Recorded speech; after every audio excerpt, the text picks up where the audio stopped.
بسم اللہ الرحمن الرحیم۔ شروع کرتی ہوں اللہ کے نام سے جو بڑا مہربان اور نہایت رحم کرنے والا ہے۔ آج میں آپ لوگ کے لیے ایک واقعہ لے کر آئی ہوں، تو شروع کرتے ہیں۔ ہر انسان موت کے آئینے میں اپنے دل کی آپ بیتی کمر کا دیکھ لیتا ہے۔ اگر اس نے اپنی زندگی میں حسد، نفاق، ریا اور برائی کے ساتھ عہد و موت استوار رکھا ہو تو موت یہی تحائف اس کے سامنے لا کر رکھ دیتی ہے۔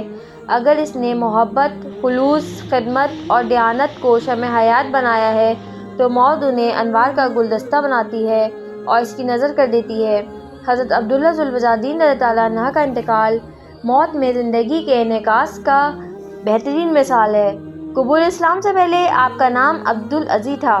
ابھی شیر خواری کی منزل میں تھے کہ باپ کا انتقال ہو گیا۔ والدہ نہایت غریب تھی، اس لیے چچا نے پرورش کا بیڑا اٹھایا۔ جب جوانی کی عمر کو پہنچے تو چچا نے اونٹ، بکریاں، غلام، سامان اور گھر بار دے کر ضروریات سے بے نیاز کر دیا۔ ہجرت نبی صلی اللہ علیہ وسلم کے بعد توحید کی صدائیں عرب کے گوشے گوشے میں گونجنے لگی تھیں اور ان کے کان میں برابر پہنچ رہی تھیں۔ چونکہ روح فطرت بے میل اور شفاف تھی، اس لیے انہوں نے دل ہی دل میں قبول اسلام کی تیاریاں شروع کر دیں۔ اسلامی آواز جو عرب کے کسی گوشے سے بلند ہوتی، ان کے لیے ذوق و شوق کا تازیانہ بن جاتی۔ قبول اسلام کے لیے ہر روز قدم بڑھاتے، مگر چچا کے خوف سے پھر پیچھے ہٹا لیتے۔ انہیں ہر وقت اسی کا انتظار رہتا تھا کہ چچا اسلام کی طرف مائل ہو تو یہ بھی آستان حق پر تسلیم خم کریں۔ اس انتظار میں ہفتے گزرے، مہینے بیتے اور سال ختم ہو گئے، یہاں تک کہ مکہ فتح ہو گیا اور دین حق کی فیروز مندیاں رحمت الہی کا ابر بہار بن کر گوشہ دست پر پھول برسانے لگیں۔ حضرت محمد صلی اللہ علیہ وآلہ وسلم تطہیر حرم کے بعد مدینہ منورہ واپس تشریف لائے تھے کہ حضرت عبداللہ ذو البجادین رضی اللہ عنہ کا پیمانہ صبر بھی لبریز ہو گیا۔ اب چچا کی خدمت میں حاضر ہوئے اور کہا: محترم چچا، میں کئی برس سے آپ کے قبول اسلام کی راہ تک رہا ہوں، مگر آپ کا حال وہی ہے جو پہلے تھا۔ اب میں اپنی عمر پر زیادہ اعتماد نہیں کر سکتا، مجھے اجازت دے دیجیے کہ میں آستان اسلام پر سر رکھ دوں۔ حضرت عبداللہ ذو البجادین رضی اللہ عنہ کو جس بات کا خطرہ تھا وہی پیش آ گئی۔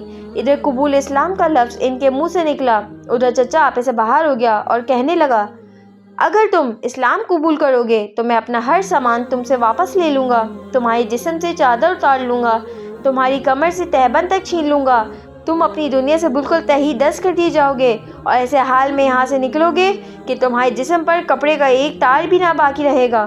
ناظرین، حضرت عبداللہ ذو البجادین رضی اللہ عنہ کی حالت کا اندازہ کیجیے۔ چچا کے الفاظ سے انہیں معلوم ہوا کہ گویا اللہ تعالیٰ نے موجودات عالم کو ایک مہنڈا بنا کر اس کے سامنے رکھ دیا ہے اور پھر حکم دیا ہے کہ یہ ہے تمہاری زندگی، اسے حضرت ابراہیم خلیل اللہ علیہ السلام کی طرح ذبح کرو۔ حضرت عبداللہ ذو البجادین رضی اللہ عنہ ایک لمحے کی تاخیر کے بعد اس ذبح عظیم کے لیے تیار ہو گئے اور فرمایا: اے ام محترم، میں مسلمان ضرور ہوں گا، حضرت محمد صلی اللہ علیہ وآلہ وسلم کی ضرور اتباع کروں گا، اب میں شرکت و بت پرستی کا ساتھ نہیں دے سکتا۔ آپ کا زر و مال آپ کے لیے مبارک اور میرا اسلام میرے لیے مبارک۔ تھوڑے دنوں تک موت ان چیزوں کو مجھ سے چھڑا دے گی، پھر یہ کیا برا ہے اگر میں آج خود ہی انہیں چھوڑ دوں۔ آپ اپنا سب مال و اسباب سنبھال لیں، میں اس کے لیے دین حق کو قربان نہیں کر سکتا۔ حضرت عبداللہ ذو البجادین رضی اللہ عنہ نے یہ کہا اور چچا کے تقاضے کے مطابق اپنا لباس اتار دیے، جوتے اتار دیے، چادر اتار دی، اس کے بعد اپنا تہبند بھی اتار کر ان کے سپرد کر دیا۔ پھر چچا کے بھرے گھر سے اس طرح نکلے کہ اللہ واحد کے نام پر پاک کے سوا کوئی بھی اور چیز ان کے ساتھ نہ تھی۔ میں ہوں وہ غرم روح، راہ وفا جو خورشید، سایہ تک بھاگ گیا چھوڑ کے تنہا مجھ کو۔ اس حال میں آپ تعالیٰ اپنی ماں کے گھر میں داخل ہوئے۔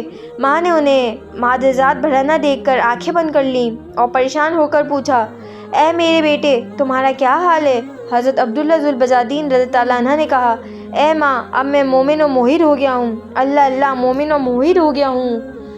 کہ الفاظ ان کے حال کے کس قدر مطابق تھے۔ انہوں نے اپنی مادی دولت و دنیا اپنے ہاتھوں بھسم کی تھی۔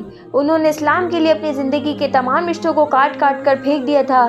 ان کے پاس نہ اونٹ تھے، نہ گھوڑے تھے، نہ بھیڑیں تھیں اور نہ بکریاں، نہ سامان تھا، نہ مکان، نہ غذا، نہ پانی، نہ برتن، جسم پر کپڑے کا ایک تار نہ تھا۔ معجزات بھرنا اور سمجھ رہے تھے کہ اب میں مومن و موحد ہو گیا ہوں۔ ماں نے پوچھا: تو اب کیا ارادہ ہے؟ کہنے لگے اب میں حضرت محمد صلی اللہ علیہ وسلم کی خدمت میں جاؤں گا، صرف یہ چاہتا ہوں کہ مجھے 70 پوشی کے بکتر کپڑے دیا جائے۔ ماں نے ایک کمبل دیا، آپ رضی تعالیٰ نے وہی اس کمبل کے 2 ٹکڑے کیے، ایک ٹکڑا تہبند کے طور پر باندھا اور دوسرا چادر کے طور پر اوڑھا، اور یہ مومن اور موحد حال میں مدینہ منورہ کی طرف روانہ ہو گیا۔ رات کی تاریکی اپنی قوتیں ختم کر چکی تھی، کائنات سورج کا استقبال کرنے کے لیے بیدار ہو رہی تھی، پرندے اللہ کی حمد میں مصروف تھے، روشنی بھیگی ہوئی بعد سحر مسجد نبوی صلی اللہ علیہ وسلم میں اٹھیاں کر رہی تھی۔ گرد سے اٹا ہوا حضرت عبداللہ ذوالبجادین رضی اللہ عنہ تاروں کی چھاؤں میں مسجد نبوی صلی اللہ علیہ وسلم میں داخل ہوا، ایک دیوار کے ساتھ ٹیک لگا کر آفتاب ہدایت کے طلوع کا انتظار کرنے لگا۔ تھوڑی دیر میں صحن مسجد کی ذرات نے خوش آمدید کا ترانہ چھیڑا، معلوم ہوا کہ حضرت محمد صلی اللہ علیہ وآلہ وسلم تشریف لائے ہیں۔ حضرت محمد صلی اللہ علیہ وسلم نے مسجد میں قدم مبارک رکھا تھا، حضرت عبداللہ ذوالبجادین رضی اللہ عنہ سامنے تھے۔ رسول اللہ صلی اللہ علیہ وآلہ وسلم نے فرمایا، آپ کون ہیں؟ حضرت عبداللہ ذوالبجادین رضی اللہ عنہ نے، ایک فقیر اور مسافر، عاشق جمال اور طالب دیدار، میرا نام عبدالعزیز ہے۔ رسول اللہ صلی اللہ علیہ وسلم نے فرمایا، حالات سننے کے بعد یہی ہمارے قریب ٹھہرو اور مسجد میں رہا کرو۔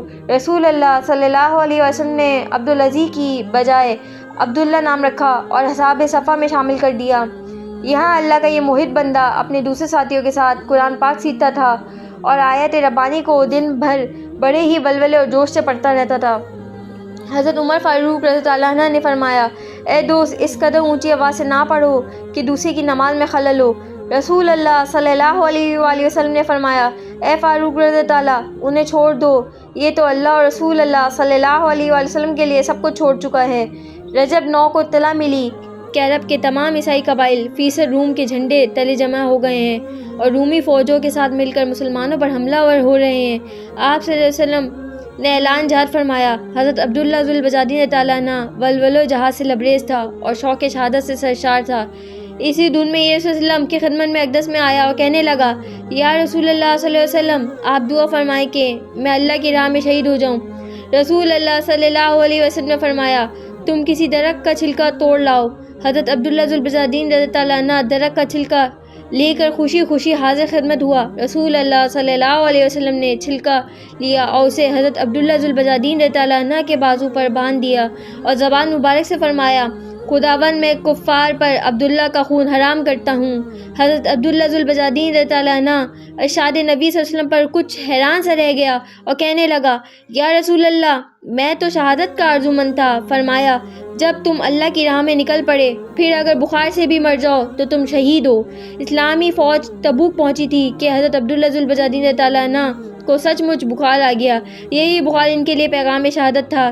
رسول اللہ صلی اللہ علیہ وسلم کو ان کے انتقال کی خبر پہنچائی گئی تو آپ صلی اللہ علیہ وسلم صحابہ کرام رضوان اللہ اجمعین کے ساتھ تشریف لائے۔ ابن حارث فرنی سے روایت ہے کہ رات کا وقت تھا، حضرت بلال رضی اللہ عنہ کے ہاتھ میں چراغ تھا، حضرت ابو بکر صدیق رضی اللہ عنہ اور حضرت عمر فاروق رضی اللہ عنہ اپنے ہاتھوں سے میت کو لحد میں اتار رہے تھے۔ خود رسول اللہ صلی اللہ علیہ وسلم قبر کے اندر کھڑے تھے اور حضرت عمر رضی اللہ سے فرما رہے تھے، اپنے بھائی کو ادب سے لحد میں اتارو۔ جب میت لحد میں رکھ دی گئی تو رسول اللہ صلی اللہ علیہ وسلم نے فرمایا، اینٹیں میں خود رکھوں گا۔ چنانچہ رسول اللہ صلی اللہ علیہ وسلم نے اپنے دست مبارک سے قبر میں اینٹیں لگائیں اور جب تدفین مکمل ہو چکی تو دعا کے لیے ہاتھ اٹھائے اور فرمایا، الہی، میں آج شام تک مرنے والوں سے خوش ہوں، تو بھی اس سے راضی ہو جا۔ حضرت عبداللہ بن مسعود رضی اللہ عنہ نے جب یہ نظارہ دیکھا تو فرمایا، اے کاش اس قبر میں آج میں دفن کیا جاتا۔ سبحان اللہ۔ اگر آپ کو میرا چینل پسند آیا ہو تو اسے لائک کیجیے، سبسکرائب کیجیے اور دوستوں کے ساتھ شیئر کیجیے۔